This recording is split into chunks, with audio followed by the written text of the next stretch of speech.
বাসর রাতে লিমা বউ সেজে তার স্বামীকে ঘুমের ওষুধ খাওয়ানোর জন্য অপেক্ষা করছে।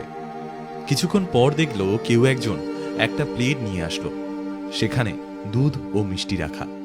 লিমা দেরি না করেই খাট থেকে উঠে রুমের দরজা লাগিয়ে দিল এবং নিজের কাছে থাকা সেই ঘুমের ওষুধগুলো ভালোভাবে দুধের সাথে মিশিয়ে দিল। আবার গিয়ে রুমের দরজা আনলক করে দিল। কিছুক্ষণ পর লিমার স্বামী আসলো। মানুষটা খুব ভদ্র, দেখেই বোঝা যায়।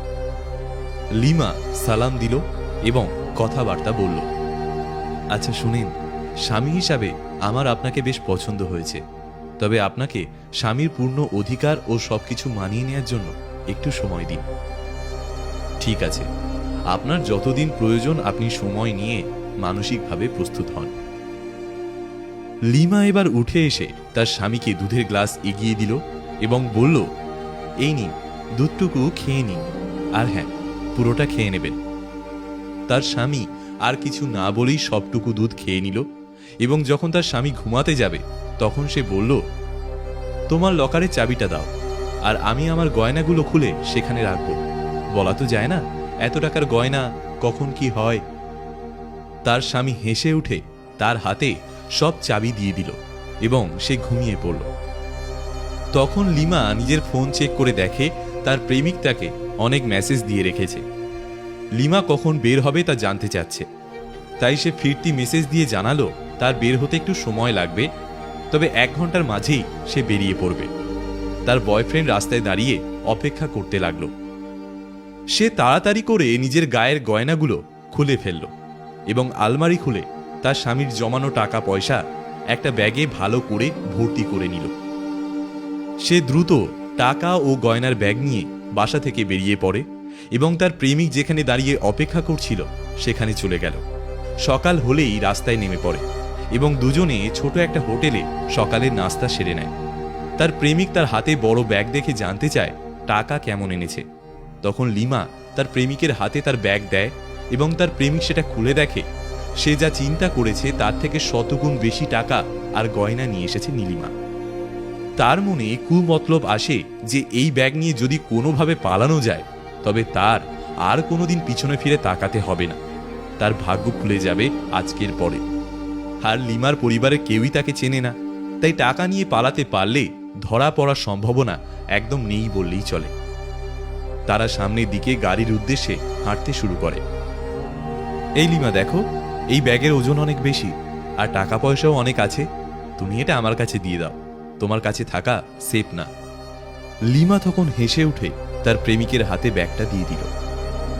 দুপুর গড়াতেই তারা ঢাকায় পৌঁছে গেল। রাজ লিমাকে সাথে নিয়ে প্রতিপা এগোচ্ছে আর ভাবছে কিভাবে লিমাকে প্রতারিত করে এই টাকা আর গয়না নিয়ে পালানো যায়। কিন্তু রাস্তায় থেকে তো আর দৌড়ে পালানো যায় না।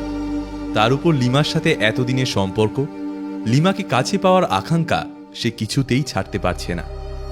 প্রথমে তারা স্বামী স্ত্রী পরিচয় দিয়ে একটা বাসা ভাড়া নিল। রাজ কিছুদিন লিমার সাথে স্বামী স্ত্রীর মতো সে বাসায় সময় কাটালো। লিমার কোনো যত্নের ত্রুটি রাখল না। নিজের চাওয়া পাওয়ার পরিসমাপ্তি ঘটলে রাজ লিমাকে বলে, লিমা, এই টাকার গয়নাগুলো এইভাবে ফেলে রাখলে তো সমস্যা, কখন কোন অঘটন ঘটে। আমরা তো বিয়েও করিনি, কেউ যদি আমাদের পুলিশে দিয়ে দেয় তবে তো আমরা সব হারাবো।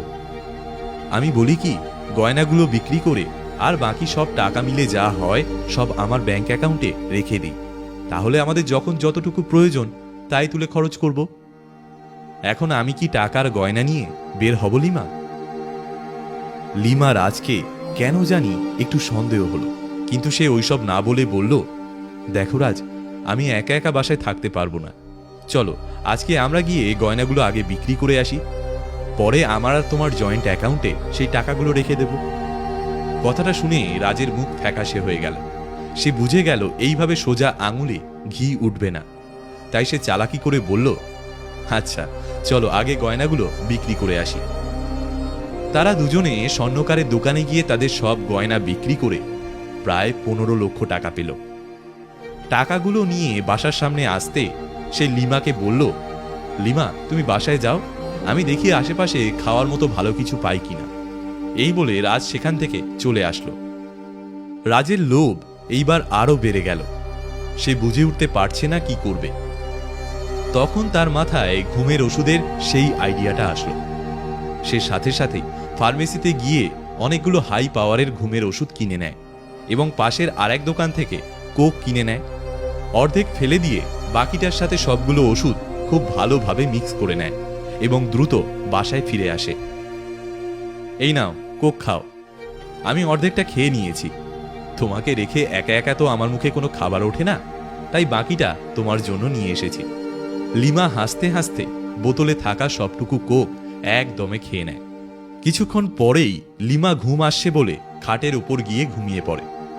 এইদিকে রাজ সব টাকা পয়সার ব্যাগ রেডি করে নিল এবং সেগুলো নিয়ে বের হওয়ার সময় লিমার হাতে থাকা স্মার্টফোনটিও নিয়ে নিল, কারণ এই ফোনে তাদের অনেক অন্তরঙ্গ ছবি আছে যা দিয়ে পুলিশ তাকে ধরে ফেলতে পারবে। সবকিছু নিয়ে রাজ সেই বাসা থেকে পালিয়ে গেল। বাসে উঠে সোজা দেশের অন্য জেলায় চলে গেল। আর লিমা পরদিন ঘুম থেকে উঠে দেখে রাজ নেই। রাজকে ফোন দিতে গিয়ে দেখল তার ফোনটিও নেই। যখন দেখল বাসায় তাদের টাকার ব্যাগগুলোও নেই, তখন লিমার আর বুঝতে বাকি রইল না রাজ তার সাথে কি করেছে এবং কাল কোকের সাথে ঘুমের ওষুধ খাইয়ে দিয়েছে। লিমা চিৎকার করে কাঁদতে লাগলো, কিন্তু এখন আর কিছুই করার নেই। এখন না পারবে নিজের বাড়ি ফিরতে, না পারবে স্বামীর বাড়ি ফিরতে, আর নিজের এত বিশ্বাস করা ভালোবাসার মানুষটাকেও তো পেয়েও হারালো। লিমা কাঁদছে আর ভাবছে এগুলোই তার প্রাপ্য ছিল। আল্লাহ কাউকে ক্ষমা করে না। আপনি অন্যকে যেভাবে ঠকাবেন 2 দিন আগে বা পরে আপনিও ঠিক সেইভাবেই ঠকবেন।